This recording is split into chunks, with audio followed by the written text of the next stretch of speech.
Acts chapter 23 this evening, and while you're finding your way there, great to always acknowledge this family. We have a missionary family visiting with us tonight, and so Mike and Teresa Howard, along with Sabrina, Seth, and Sophia. So if you would stand for me, that would be great. You've just...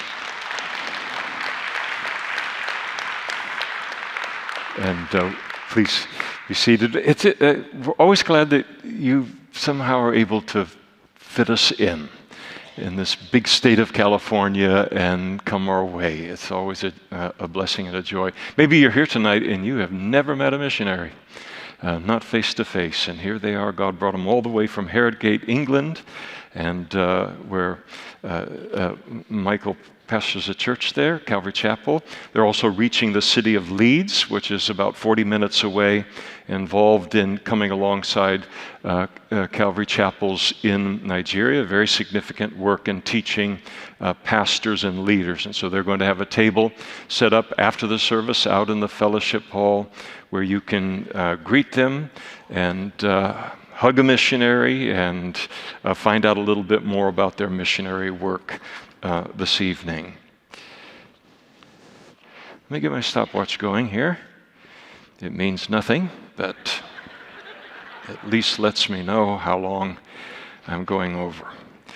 So, when we come to chapter 23, separated from it now for a couple of weeks, just a brief review related to it. The Apostle Paul finds himself in a very, very difficult place in his Christian service, and God has an extraordinary word of encouragement to him in the passage. The only person on that scene that is undergoing difficulty that doesn't approach the Apostle Paul's, but certainly is very significant, is a Roman commander by the name of Lysias. And the passage is a record here of an attempt by Lysias to discover the cause of a riot that occurred on the Jewish temple when Paul, making his way at the conclusion of his third missionary journey, comes to Jerusalem with an offering from the Gentile churches and with a desire to preach the gospel, preach Christ to the Jews there in Jerusalem. He comes at the time of the Jewish feast of Pentecost, and during that time there, during the feast, he is accused by the Jews in the area of the temple of having brought in Gentile up into that section of the temple that was only supposed to be entered by the Jews. And as a result of this, nothing could be further from the truth, but they very, very nearly beat him to death. Lysias rescues him with considerable effort from being beaten to death. He begins to lead Paul to a place of safety. Paul sees the opportunity to preach to his Jewish brethren, which has been in the back of his heart and mind, or the front of his heart and mind for so long, slipping away from him. And then he asks Lysias if he might have an opportunity before he slipped off into Roman custody, then to speak to his brethren. Lysias allows him to speak to his brethren in the hopes that he might be able to discover what in the world created this riot, which was a very dangerous thing in Jerusalem under the Roman rule. He gives Paul permission to speak to the crowd, and Paul, rather than engaging in a back and forth with them, you said I brought a Gentile up here, I didn't bring a Gentile up here, yeah, well, we thought in this. No, it doesn't go anywhere there.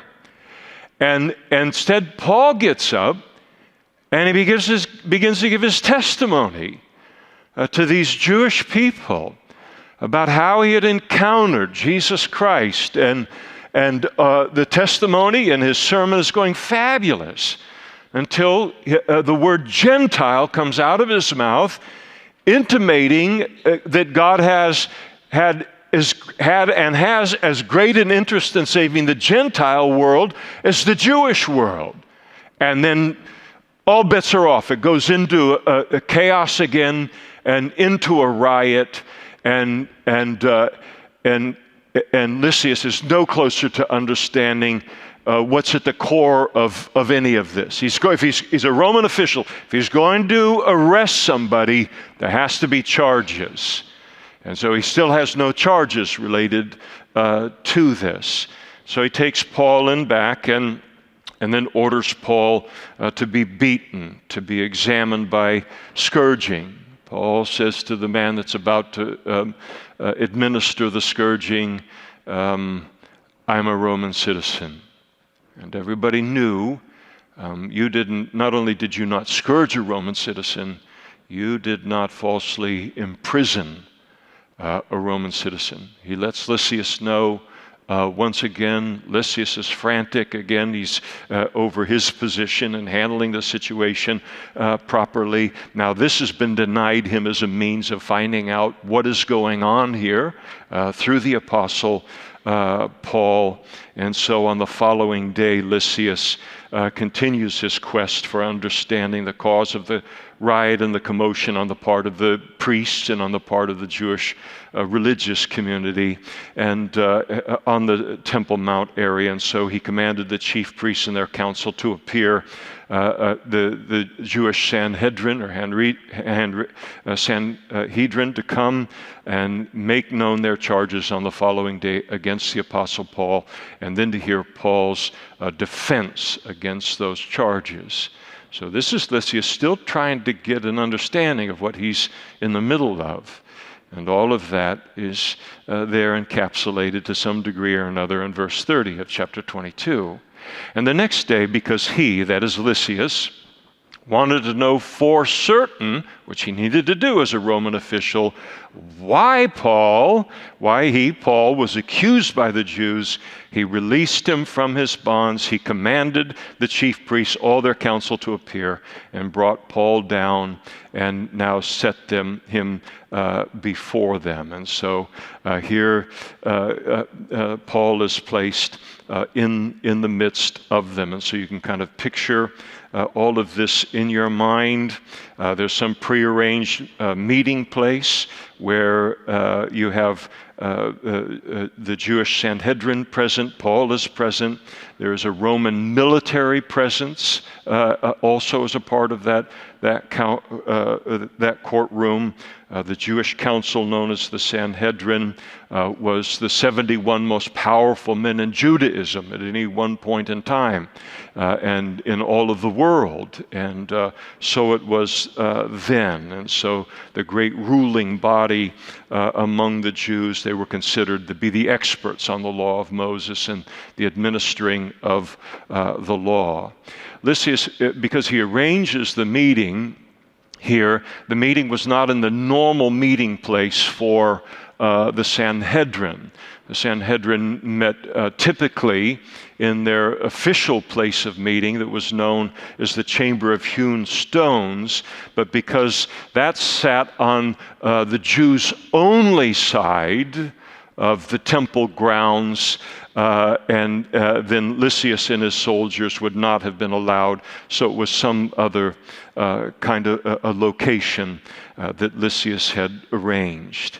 And so here's this scene, and the floor is evidently turned over to Paul, chapter 23, verse 1, and then Paul, looking earnestly at the council. Can you see him there in that scene? And then he said to them, "Men and brethren." So he's not intimidated by the scene at all.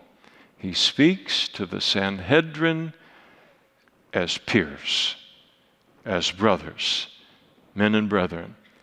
A considerable argument can be made in looking at the scriptures that it was highly likely that before Paul became a Christian, that he was actually a member of the Sanhedrin, and that his Christianity ended up disqualifying him from that. And so he's very familiar with the scene, very familiar with the authority and the situation. Men and brethren, I have lived in all good conscience before God until this day. And so he declared to them as he stood before them, he declared that his conscience did not condemn him in any way before God, and much less before the Sanhedrin. He said, if my conscience is clean about anything that I have done here, then I ought to be clean and clear of any guilt in your eyes. And he declares himself innocent, his opening statement here. As the floor is given to him, all of his life he had endeavored, he said, to please and to obey God, and also concerning the immediate circumstances that had led to his arrest and his standing before them on trial. In other words, whatever you might think of me or whatever charges you bring against me in this hearing, I know I am right with God. And so he declares himself not only to be innocent before them, but before God. When you're in a situation like that, it's amazing in all of the intimidation of that environment and the soberness of that environment. It's amazing the kind of boldness we can have. It's a Christ-like boldness when we know we're right with God. And when we know we're right with God, it doesn't matter who is against us. Doesn't matter if it's the 71 most powerful Jewish leaders in all of Judaism 2,000 years ago. If I know that I'm right with God, we can stand. And that's why when situations occur within our lives, they're massive. The situation is intimidating. It's not an everyday environment for us. Might be being falsely accused the way that the Apostle Paul is, or some other set of circumstances. And we go to God before we end up in this environment and we say, God, I am able to, by your grace, but able to endure this situation as long as I know I'm right with you. Am I right with you? And Paul knew, his conscience was clear. I'm right with God. And so the intimidation of the environment, the strength that he feels there in that situation, there's another audience that is there beyond the Sanhedrin, and that's God himself. And he declares himself to be innocent. It's a wonderful, wonderful thing. To be able to know we are innocent of whatever charge is being brought against us, and God knows it even if nobody else knows it. Well, he'd hardly gotten these words out of his mouth, verse 2.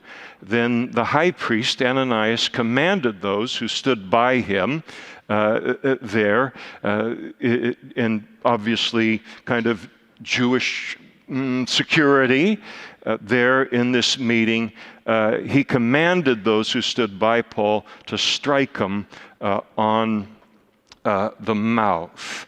And so he declares that, strike this man on the mouth for declaring this very thing, that he is right with God in the presence of this environment. So here you have the high priest Ananias. He understands exactly what Paul is saying here. I'm right with God, and I know I'm right with God. And the only way you're going to be right with God is if you deal with this properly, and you admit what is true. I'm saying is true about myself is also true. And so here's this declaration Paul makes that he was a good Jew despite being a Christian, not responsible at all for the riot in the temple, and that the blame lay solely upon the religious Jews. God was pleased with him. It angered the high priest and again struck a nerve. He understood exactly what Paul was doing. Now, for a Jew to be tried before the Sanhedrin and to be smitten physically smitten in that environment, was contrary, completely contrary to the law of Moses. And Paul's going to let them know that in no uncertain terms. Now, Ananias is described by the Jewish historian Josephus as one of the worst high priests of that era, known for his arrogance, quick temper, extreme cruelty toward people, and most of all, for his greed. So he does nothing in this scene except to confirm Josephus' assessment of him. This is how he treated everybody. It would be bad enough if he was Joe Schmo from Kokomo. But he holds the highest position within Judaism in claiming to represent the God of the Bible and conducting himself in this way and having this kind of character. And Paul's response was immediate. Paul said to him, "God will strike you, you whitewashed wall." Some of you say, well, that's, boy, that's in the Bible. I could use that at times like this and be okay. He said, "God will strike you, you whitewashed wall, for you sit to judge me according to the law of Moses, and then you command me to be struck contrary to the law?" And Paul appears, and wouldn't be a surprise to us, Paul has a short fuse and an intolerance for hypocrisy. He has a very high view of God. He has a very high view of the Word of God. And when this is done in misrepresenting both God and the law of Moses, in a righteous anger, he rebukes the person. He rebukes the high priest. Now, he clearly, as we'll see in a moment, he does not recognize the person who gave the order as being the high priest at this point. And some speculate, and it's not bad speculation, that Paul on one of his missionary journeys had picked up an eye infection, and that he spoke to the Galatians about, you would have pulled out your own eyes, to help me, and all of this, a disease that was common in the ancient world. And so maybe he couldn't see very far in the room to where this person was and recognize him to be the high priest. Or he might just be a slightly older man with eye problems long before eyeglasses. You think about what some of us would be able to see or not see if it weren't for eyeglasses. Some of us a little later in life. Some of us, it's 6 years old. So you take the glasses away and we don't have any idea what might be happening in the room. We don't know if we're in a can of worms or these are people moving around in the room. We just know there's movement going on. And so he declares Paul there. Paul declares him to be a whitewashed tomb. And in this, he's declaring the high priest to be a hypocrite, giving the appearance of being something white and holy on the outside and yet completely corrupt on the inside. And that's what a tomb was. And under the law of Moses, if you, as a Jew, were to come into contact inadvertently, you walk through some kind of a place, or a cave or something, a body was buried, and there's some kind of a stone or something related to marking this as a grave. You didn't see the stone, and so you stepped upon the grave. That would render you ceremonially unclean to come into contact with death and the corruption of death. It was a way of reminding them of the corruption of death, the unnaturalness of death. God never intended us to die. That was introduced into the human condition in the Garden of Eden. And so they would whitewash the tombs or the stones so a Jew could see them ahead of time and then miss being defiled. And so a tomb was something that was filled with a body that was now corrupted. And you whitewashed it, and the whitewashing was kind of in contrast to what was under the ground or in the cave. And so he says, you have the appearance, all of the robes, all of the everything that you're wearing there, and you have the appearance of being something that's holy and something that is right, but every contact with you is someone who would deal with the law of Moses in this way. Every contact with you defiles anyone that comes into contact with you. It's quite a charge. And it was very true of him. And so Paul confronted his hypocrisy. Jesus rebuked the Pharisees and the Jewish religious leaders in his day in the same way. Woe to you, scribes and Pharisees, hypocrites! For you're like whitewashed tombs, which appear beautiful outwardly, but inside you're full of dead men's bones and all uncleanness. And even so you outwardly appear righteous to men, but inside you're full of hypocrisy and lawlessness. And because and I don't know that maybe Paul was aware of that teaching related to Jesus, and this comes to his mind as he brings it forth. But this is what he recognized immediately. His mind thinks in terms of Scripture. His mind thinks in terms of what does the Bible say about this. And he realizes that anybody that would do this in this setting, claiming to represent God, is a whitewashed tomb. Appears to be one thing, but is corrupt inside. And so this is the response that he gives there, and it's a righteous anger. Then those who stood by, they said, "Do you revile God's high priest?" So they're shocked. Nobody talked to the Sanhedrin this way, and nobody talked to the high priest this way. And so he's informed, do you revile God's high priest? And what a sting there must be to God's high priest. They all knew he was corrupt as the day was long.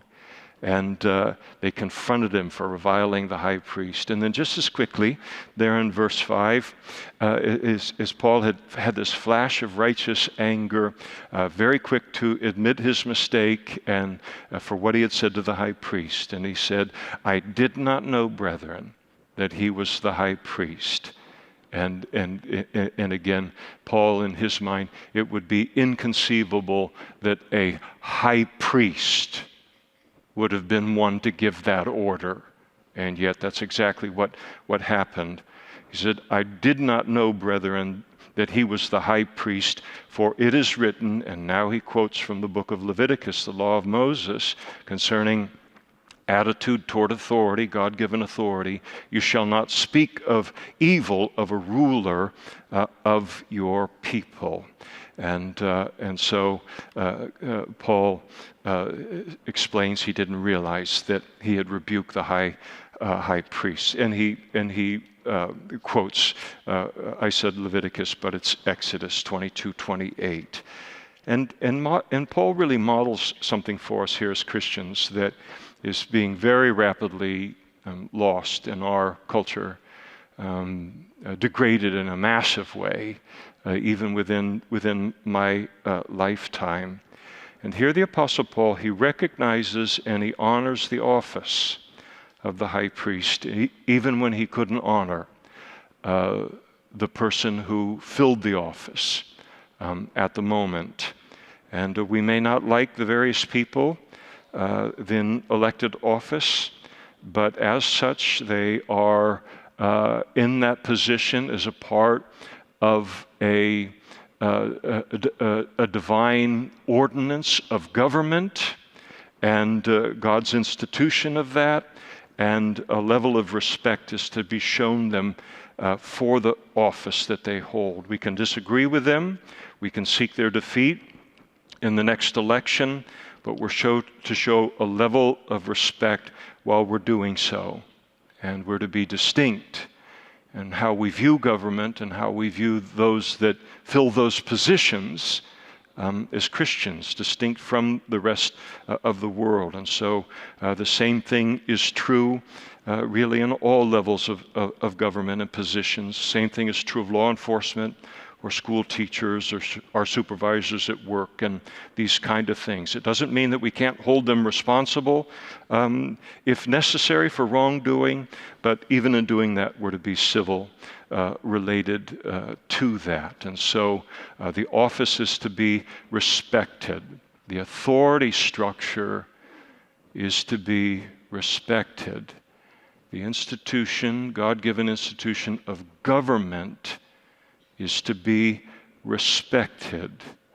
And because if this loss of respect for authority within these positions, once that loss of respect crosses a line, then we become vulnerable to something that is far more dangerous than the nincompoop who happens to fill that position at the moment in our lives for a time, and that is for a complete collapse of respect for authority within a culture.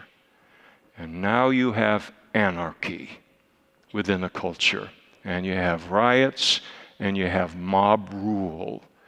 And so here is this important thing in our culture. I don't need to tell you, we live in a country that is divided right down the middle. Are we going to get a revival that turns it in the right direction?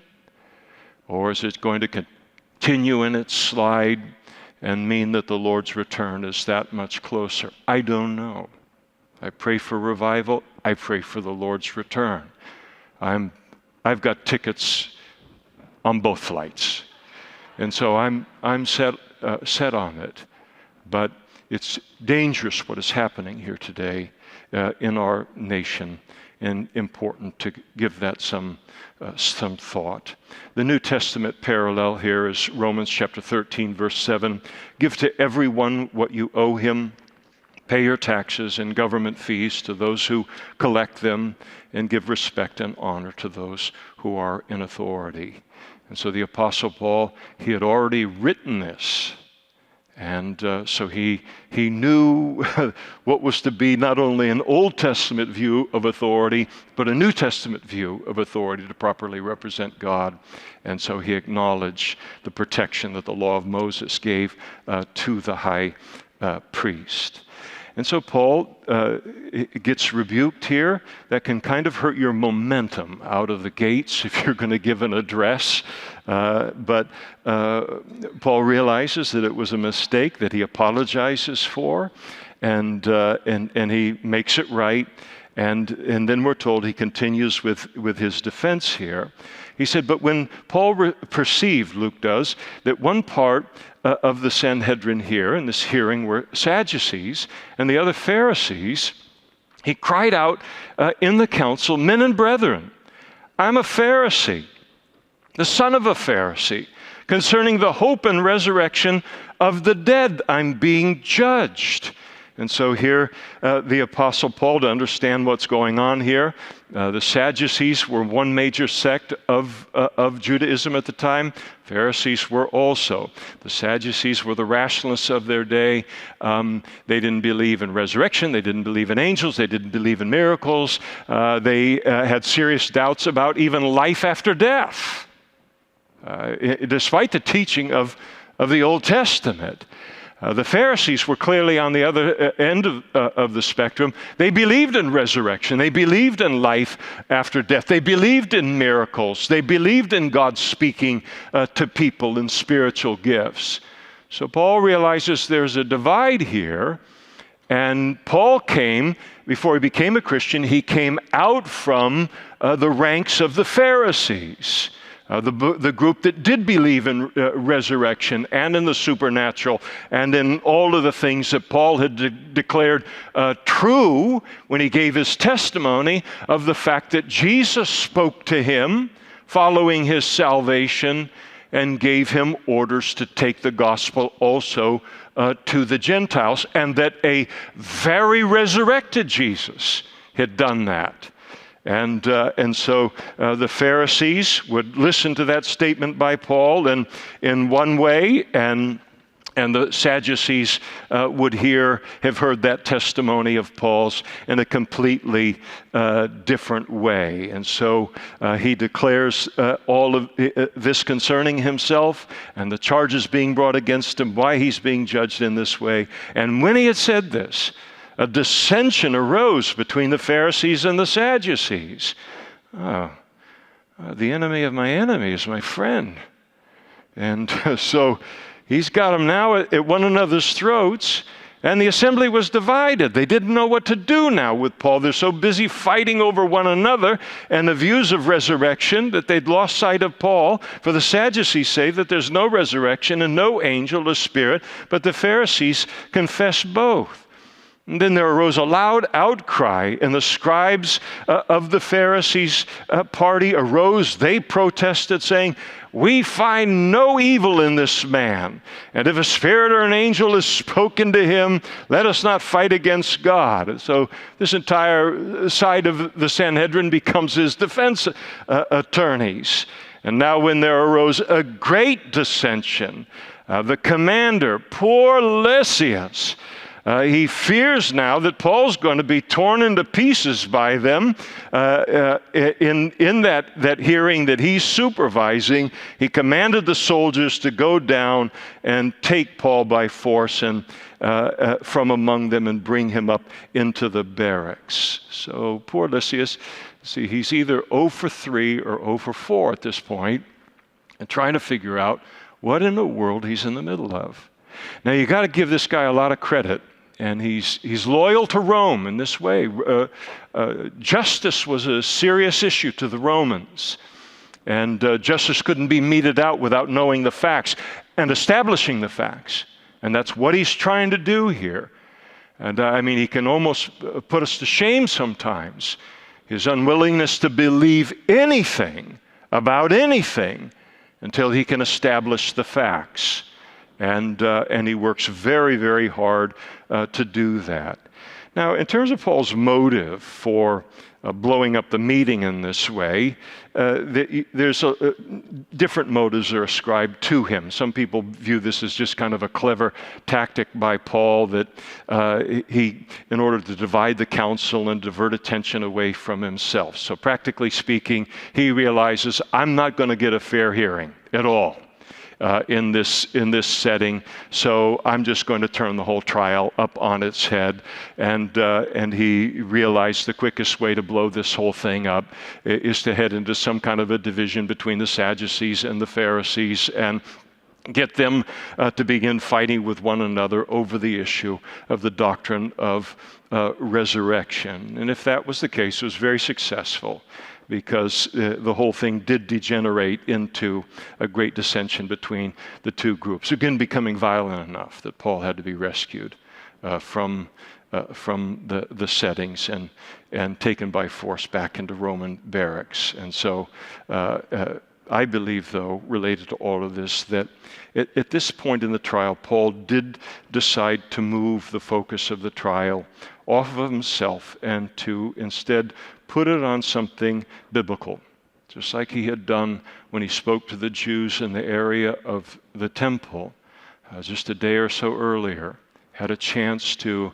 establish his innocence before the Jewish people against the charges being made against him. And he thought to himself, what a perfect waste of an opportunity to preach the death, burial, and resurrection of Jesus Christ to this group, and how he longed to do that to the Jewish people. And I think it's the same heart that he has in this setting, and he takes the trial and he focuses it on something biblical, on resurrection, and I'm convinced that he had every intention then of preaching Jesus, his death, his burial, his resurrection as an evidence of the truth of his claims to be the Jewish Messiah based upon the Old Testament scriptures. And this was the very kind of sermon that he had preached all day, every day during his 3 missionary journeys. It was something he was familiar with. It was just a way to get the subject turned to Jesus in front of this audience. But before he can continue his apologetic here, the two groups begin to fight over the issue of resurrection. And I think that Paul identified himself here as a Pharisee because the two groups, of those two groups, that was the group he was going to try and his best attempt at preaching Jesus as the Messiah to them. The Sadducees, because of their very bizarre and unbiblical beliefs, were 5 steps behind the Pharisees in terms of trying to deal with them biblically for recognizing Jesus to be the Messiah. But at any rate, this is what occurs. He's taken out of that setting, now brought back into the barracks. And the following night, the Lord stood by him and said, "Be of good cheer, Paul, for you have testified for me in Jerusalem, so you must bear witness at Rome." You put yourself in Paul's shoes at this point. I mean, his trip to Jerusalem, all the plans that he had for it or might have had for it, and all of it lays in a heap right now before him. He comes there to try and build bridges with the Jewish community, the people that he wanted to reach with the gospel, and to recognize Christ as the Messiah. All of these efforts have been rebuffed, violently rebuffed on his part. He had spent missionary journeys to gathering an offering among the Gentile churches to bring to the Christian church in Jerusalem in their hardship in order to build bridges between the Jewish group that makes up the body of Christ and the Gentile group. And with all of the commotion that's occurred, there's not even a mention related to the offerings. This great endeavor of his has amounted to nothing. Luke doesn't even record for us whatever became of the offering, and that's how quickly it's slipped into insignificant. And here is this trip where everyone had been warning him all along, don't go, chains, imprisonment are going to await you there, tribulation, and he'd been warned away, and instead he had come anyway, and all of those things had happened. And so if you put yourself in Paul's shoes, you might imagine that you would be in a desperate need of a word from God for perspective, and for God's perspective about what has just happened in Jerusalem. And God, what do I do now? I know we've all been in situations where we think something's going to go a certain way, and then it doesn't. And then it really doesn't. And we have so oriented our heart, our mind, our soul, our strength toward it turning out a certain way. And then when something blows up on the level that this blows up, it can be disorienting to us. I thought this would turn, I thought that maybe, and all this kind of stuff. And when something like that happens, we need a word from God. And God gave it to him. Jesus himself did. When somebody's and I mentioned every so often, and somebody's in a really, really deep trial, and it's true about our own lives, when we're in an immense difficulty on the level of what Paul is in here, we are grateful for the encouragement that people give to us. We're grateful for all of that, and it's important. But there's a certain place where circumstances go that the only thing that can sustain us is to have a word from God. God, how do you see this? I must hear from you. Give me a verse. Bring something to my remembrance, a spiritual gift, something that you want to communicate, word of wisdom, word of knowledge, prophecy. I must hear from you in this situation. Nothing that one person or 10 people or 100 people could say to me can get me through what I'm going through here. And sometimes I pray with people in the middle of an awful, awful mess in their lives. And I'll pray something like that. God, thank you for the people that bring encouragement. But this brother and this sister here needs to hear something from you that they recognize. Maybe it's delivered to them through someone, but they'll recognize in the deliverance of it, this is God's word concerning my situation. And then it becomes clear what's happening here. and what that encouragement and that perspective means to us, and nothing else can take its place at times like that, and certainly not in Christian service. And so here in the middle of all of this chaos of the day or a couple days prior, and Jesus stood by Paul, and I don't think you can improve upon the outline of what happens here in this encouragement in verse 11, is that Jesus just simply made him aware of three things. Number one, his presence, and then number two, his pleasure, and number three, his plan. And concerning his presence, he just let Paul know, I'm here. Sometimes when this kind of a trial hits, it feels like God is a million miles away, that he's not close by. And we need that reassurance. I'm right next to you. Lots of verses in the Bible that affirm that within our lives, that we can claim and hold on to.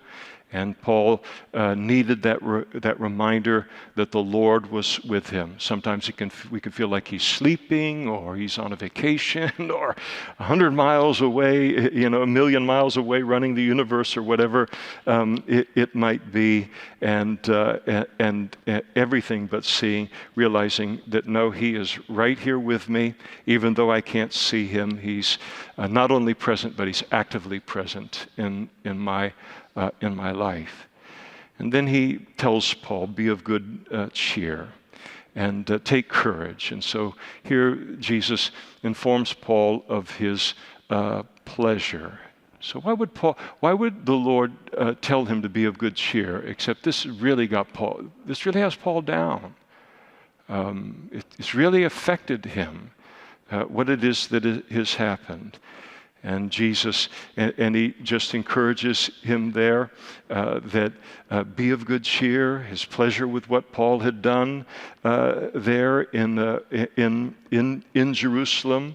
And he told him to take two reasons for encouraging his courage and letting him know, you've testified for me in Jerusalem. Paul, looks like a disaster to you. That's why you're discouraged. It looks like a disaster to you. I'm pleased. I'm happy with it. I'm happy with what you did. I'm happy with what you spoke. I'm happy with how you represented me. I'm happy with what you tried to do among your people. I'm pleased with what happened here. And so often we can think that things have to turn out a certain way. Million people saved, or whatever it might be, and then this is the evidence of God's pleasure. It can be a disaster, and God is happy with it. And he just lets him know that. I'm pleased with what you've done here, Paul. And Jesus didn't want Paul at all to even remotely consider this time in Jerusalem to be a failure. And how people respond to our service to the Lord and our walk with the Lord, and how they behave, Jesus is saying, that's not a reflection on you, Paul. That's a reflection on them. You did great. We have funny ways of determining what's great. In the United States of America, success, it's measured in terms of power and money. And then that can carry over into our ministry lives or attitudes related to the kingdom. It can be a disaster. And God is pleased with it because we've been faithful, even when our faithfulness produces the disaster. And there's something about knowing, again, in these low spots that occur in our lives and in our service to the Lord and walk with the Lord, to know that as bad as these circumstances are around me, God says it brings him pleasure. What I've done pleases him. And if we know that about these circumstances, it doesn't matter who is against us, up against all of that pleasure of the Lord, and it gets us through an awful lot in life. I just think about how priceless to Paul these words must have been, and how much they are to us as well. And then he lets Paul know his plan. You must also bear witness at Rome. And so here Jesus revealed his plan to Paul. would have looked very easy for Paul to look at his life and thought everything is spinning out of control. And Jesus says, no, it's all going according to plan. Not your plan, but my plan. You came to Jerusalem and you did exactly what you wanted to do and what I wanted you to do. I'm pleased with all of it, but because it goes sideways doesn't mean that you've exited my plan for your life. And not only, and I have a plan going forward from this. And the very thing that you've done here in Jerusalem, I'm going to have you do in Rome. This is all part of a plan, Paul. And you're right in the middle of my plan. And his fate not in the control of Rome and his enemies, the religious Jews, but his life and his fate completely in control of the Lord. And it's true of all of us. Jesus promised Paul that you're going to bear witness just as you did in Jerusalem. You're going to do the same thing in Rome. I'm sending you to Rome. The Bible talks about a future and a hope. There's something wonderful at a low point in our lives when God speaks about the future. And more than about the future, but about what he has in mind for our lives concerning the future. The hope that infuses in us. I thought I'd blown up my whole ministry. I thought I'll never recover from what has happened here in Jerusalem. My name is mud. 3 missionary journeys and everything that was done here, this will be the asterisk next to my name in the New Testament history. No, it's all part of a plan. And the plan is continuing, Paul, and it'll continue in Rome. And that's why you might wonder when Paul ultimately makes his way to Rome and he stands before the Roman emperor, Paul did not use that, he would not use that opportunity to stand before Caesar in that courtroom as an opportunity, once again, not that he had tried, but once again he would not use it as an opportunity to explain his innocence and to gain his freedom. He would use it to preach Jesus Christ, crucified and buried and risen again, because he knew all the way back to this point here in the city of Jerusalem, that's what I'm going to Rome to do and to stand before the emperor to do. Now, as you go into verse 12 here, when it was the next day, following this wonderful night of encouragement, some of the Jews, they banded together and they bound themselves under an oath, saying that they would neither eat nor drink until they had called Paul. Well, there's a church you want to join. I mean, some of you don't know that we have a men's small group. It's just 40 men are allowed in at a time. And they vow not to eat or drink until they kill various people in the world. Keep it out of the bulletin. You have to be invited to this. Imagine representing God. And this is how off base, how corrupted the priesthood had become at this time. And there were more than 40 who had formed this conspiracy. And they came to the chief priests and the elders. So they come to the Jewish leadership and they said, we've bound ourselves under a great oath that we will eat nothing until we've killed Paul. And the chief priests and the elders say, God forbid, that's a violation of the law of Moses. I can't allow you to do that. Well, we could wish that was the next verse, but that's not what they did. They were then told what their part in the plan was. Now you, therefore, gather with the council, suggest to the commander that is Paul, be brought down to you tomorrow to further interrogate him as though you're going to make further inquiries concerning him, but we are ready to kill him before he comes. This is your part in this plan. And the Jewish religious establishment enters into the agreement. And so when Paul's sister's son, Wait a second. It's the only place in the Bible that we read about the Apostle Paul's family. It's all we know about his family. He had a sister and he had a nephew. There's speculations about him being married and so forth, but here's what we do know. And so here's this nephew of his. Nobody seems to know that this is his nephew. He hears about their ambush, and he went and entered into the barracks and he told Paul about it. Paul called for one of the centurions to him and said, "Take this young man to the commander, for he has something to tell him." And so he took him and brought him to the commander and said, "Paul, the prisoner, called me to him and asked me to bring this young man to you. He has something to say to you." And the commander took him by the hand, went aside, and talked with him privately. "What is it that you have to tell me?" And he said, "The Jews have agreed to ask that you bring Paul down to the council tomorrow, as though they were going to inquire more fully about him, but don't yield to them, for more than 40 of them lie in wait for him, men who have bound themselves by oath that they will neither eat nor drink till they've killed Paul. And now they are ready, waiting for that promise from you to give the approval for this meeting." And so when the commander let the young man depart, he commanded him, "Tell no one that you have revealed these things to me."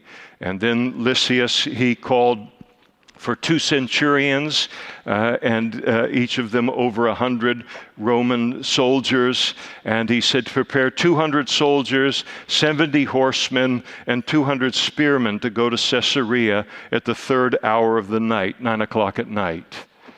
So Paul's going to get an escort to Caesarea, kind of the Roman capital of that province of Rome, and where the Roman governor was. And he's going to send Paul with 470 Roman soldiers, 70 of them on horseback. This gives you an idea of the kind of trouble if a Jewish uprising occurred over Paul, the lengths that the Romans went to not to allow that kind of thing to happen. And so they provided mounts also to set Paul on and bring him then safely to Felix, the governor in Caesarea. And Lysias, he wrote a letter in the following manner to explain to Lysias what it is that was happening here.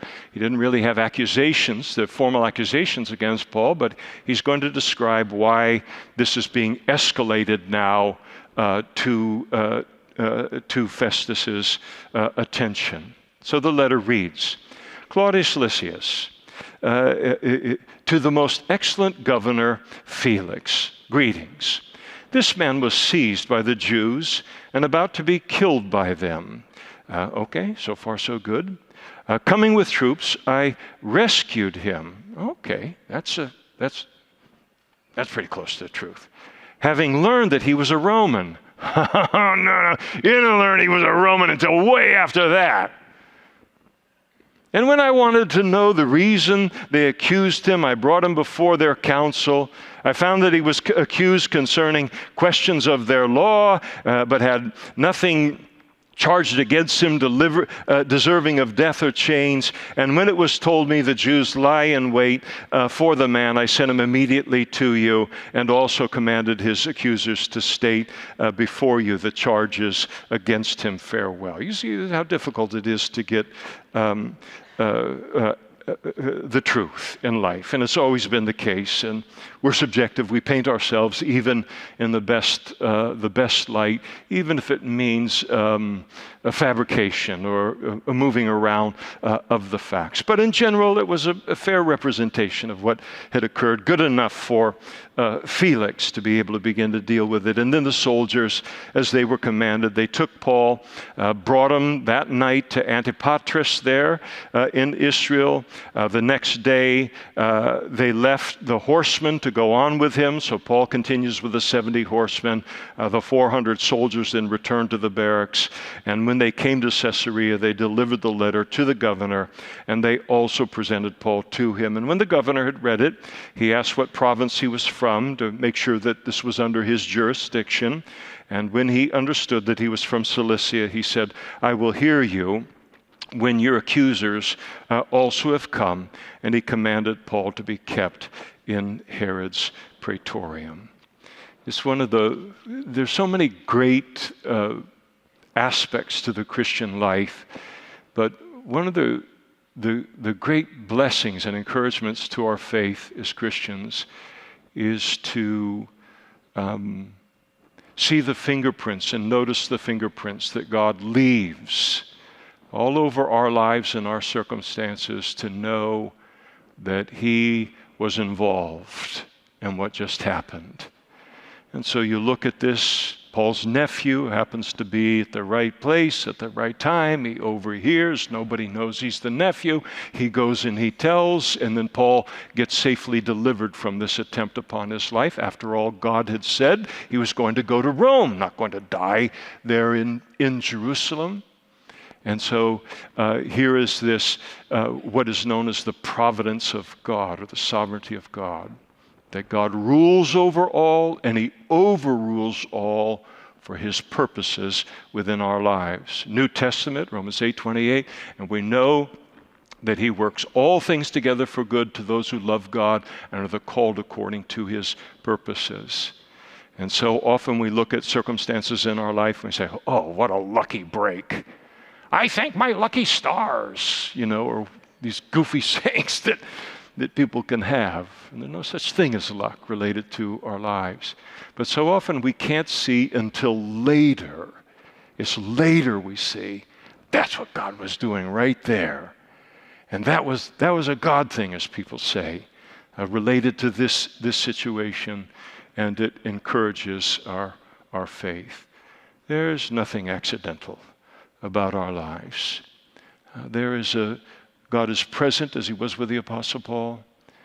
He is pleased with our lives. Our lives bring him pleasure as we serve him. And he has a plan for our lives. And that plan is unfolding.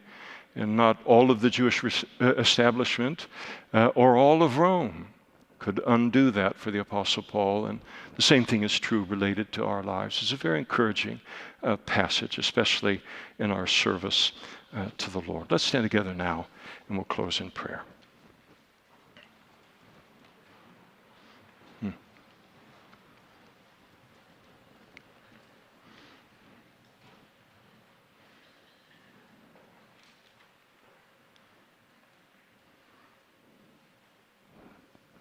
Father, thank you that you know us the way that you do.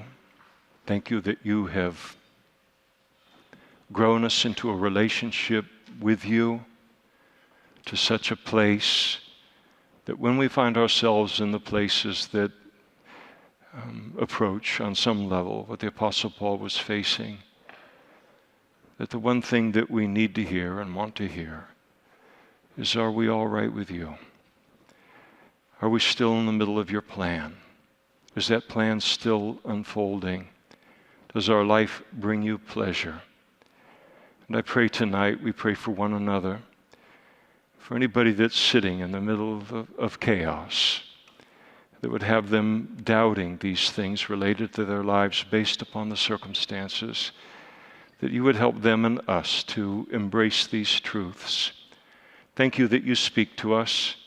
Thank you that you speak to us in all the different ways that you do, and to have you having spoken to us, and that assurance that we are right with you, that assurance that you are at work in our lives despite the difficulty, what hardship that can take us through, has taken us through, and will continue to take us through.